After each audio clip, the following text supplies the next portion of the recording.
جیسی قوم ویسے حکمران، آپ مانیں یا نہ مانیں، جیسی قوم ہوتی ہے اسے ویسے ہی حکمران ملتے ہیں۔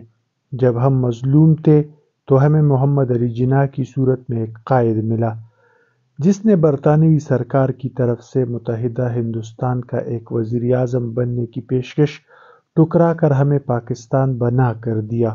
ہمیں پاکستان تو مل گیا، لیکن ہم نے پاکستان کی قدر نہ کی اور آزادی کے فوراً بعد آپس میں لڑنا شروع کر دیا۔ لہٰذا قدرت نے ہم سے ہمارا قائد اعظم قیام پاکستان کے 1 سال بعد واپس لے لیا۔ آج کے پاکستان میں قائدین کی بہتات ہے اور قیادت کا فقدان ہے۔ عمران خان اپنے آپ کو پاکستان کی سب سے بڑی جماعت کا لیڈر قرار دیتے ہیں، لیکن ان کی سیاست میں دور دور تک قائد اعظم کی تعلیمات کی جھلک نظر نہیں آتی۔ وہ عوام کی مدد سے نہیں بلکہ جنرل قمر جاوید باجوہ کی مدد سے وزیر اعظم بنے اور اپنی حکومت میں اپنے ارکان اسمبلی کو ISI کے ذریعے کنٹرول کرتے تھے۔ بطور وزیر اعظم توشہ خانے سے گڑیا اور ہار سستے داموں خرید کر جعلی رسیدیں توشہ خانہ میں جمع کراتے رہے۔ ان کی سیاست کا محور سیاسی مخالفین پر مقدمے بنا کر انہیں جیل میں ڈالنا تھا۔ وہ ریاست مدینہ کا نام لیتے رہے، لیکن اتنی اخلاقی جرأت نہ دکھا سکے کہ اپنی بیٹی کی ولدیت کو تسلیم کر لے، جو لندن میں ان کی سابقہ اہلیہ کے ساتھ مقیم ہے۔ تحریک عدم اعتماد کے ذریعے حکومت سے نکلے تو ان کے ساتھ بھی وہی سلوک ہوا جو انہوں نے اپنے سیاسی مخالفین کے ساتھ کیا تھا۔ 9 مئی کو انہیں اسلام آباد ہائی کورٹ سے گرفتار کیا گیا تو ان کے کارکنوں نے ملک بھر میں جلاؤ گھیراؤ کیا۔ ایک سوچے سمجھے منصوبے کے تحت کور کمانڈرز لاہور کی رہائش گاہ جلائی گئی۔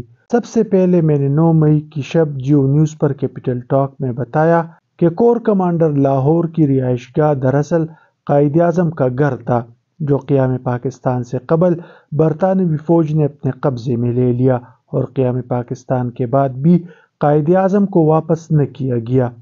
اس گھر کے متعلق فوجی حکام کے ساتھ قائد اعظم کی خط و کتابت جناح پیپرز میں محفوظ ہے، جو ڈاکٹر زورار حسین زیدی نے بڑی محنت سے مرتب کیے۔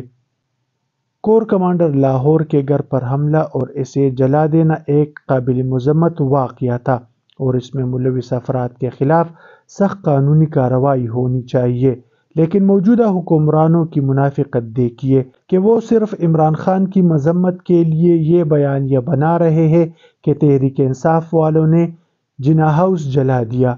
کیا کوئی صاحب اختیار یہ بتانے کی زحمت کرے گا کہ جناح ہاؤس کو قومی میوزیم بنانے کی بجائے کور کمانڈر کی رہائش گاہ میں کیوں تبدیل کیا گیا؟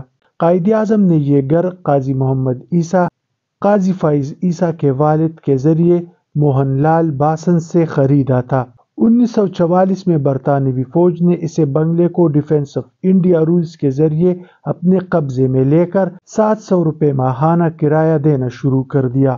کرایہ داری کا معاہدہ 28 اپریل 1947 کو ختم ہونا تھا، لہٰذا 3 جنوری 1947 کو قائد اعظم کو برطانوی فوج نے بتایا کہ ہم کرایہ داری معاہدہ کے بعد بھی آپ کو آپ کا گھر واپس نہیں کر سکیں گے، جس پر قائد اعظم نے قانونی کارروائی شروع کر دی۔ 1 اگست 1947 کو قائد اعظم کو خط لکھا گیا کہ آپ کا گھر واپس کر دیا جائے گا۔ 31 جنوری 1948 کو اس گھر کی توسیع شدہ لیز ختم ہو گئی، لیکن قائد اعظم کو اس گھر کا قبضہ نہ دیا گیا۔ قائد اعظم کی وفات کے بعد اس گھر کو پاکستانی فوج کے 10ویں ڈویژن کے GOC کی رہائش گاہ قرار دے کر محترمہ فاطمہ جناح کو 500 روپیہ ماہوار کرایہ ادا کرنے کا فیصلہ کیا گیا۔ بعد ازاں 1959 کو جنرل ایوب خان کے حکم پر جناح ٹرسٹ میں 3.5 لاکھ روپے جمع کروا کر اسے کور کمانڈر لاہور کی رہائش گاہ قرار دے دیا گیا۔ کچھ سال کے بعد محترمہ فاطمہ جناح نے جنرل ایوب خان کے خلاف صدارتی الیکشن میں حصہ لیا تو جنرل صاحب نے فاطمہ جناح کو انڈین ایجنٹ قرار دے دیا۔ جس جنرل ایوب خان نے قائد اعظم کے گھر پر قبضہ کیا، اس کا پوتا عمر ایوب خان آج تحریک انصاف میں شامل ہے۔ PDM اور اس کے اتحادیوں کی حکومت نے 9 مئی کو جناح ہاؤس لاہور سمیت ملک کے مختلف شہروں میں پاک فوج کے شہداء کی یادگاروں اور فیصل آباد میں ISI کے دفتر پر حملہ کرنے والوں کے خلاف پاکستان آرمی ایکٹ کے تحت فوجی عدالتیں بنا کر کارروائی کرنے کا فیصلہ کیا ہے۔ افسوس کہ جناح ہاؤس لاہور پر حملے کی مذمت کرنے والی حکومت قائد-اعظم محمد علی جناح کی تعلیمات کو نظر انداز کر رہی ہے۔ قائد-اعظم نے تمام عمر قانون کی بالادستی، شخصی آزادیوں اور صحافت کی آزادی کے لیے جدوجہد کی، لیکن PDM اور اس کے اتحادیوں کی حکومت نے قائد-اعظم کی تعلیمات کے ساتھ ساتھ آئین پاکستان کے ساتھ بھی وہی سلوک شروع کر رکھا ہے جو تحریک انصاف نے 9 مئی کو جناح ہاؤس لاہور کے ساتھ کیا۔ کیا وزیر اعظم شہباز شریف اور وزیر داخلہ رانا ثناء اللہ کو معلوم ہے کہ 1919 میں محمد علی جناح نے متحدہ ہندوستان کی قانون ساز اسمبلی میں راولٹ ایکٹ کے خلاف تقریر کرتے ہوئے کہا تھا کہ مناسب عدالتی انکوائری کے بغیر کسی انسان کی آزادی ایک لمحہ کے لیے بھی نہیں چھینی جا سکتی۔ راولٹ ایکٹ کا مقصد پولیس کو نقص امن کے خدشات پر گرفتاریوں کے لامحدود اختیارات دینا تھا۔ ایک انگریز رکن اسمبلی آئرن سائڈ نے قائد-اعظم محمد علی جناح کو جواب دیتے ہوئے کہا کہ راولٹ ایکٹ کا مقصد صرف چند شرپسندوں کو قابو کرنا ہے۔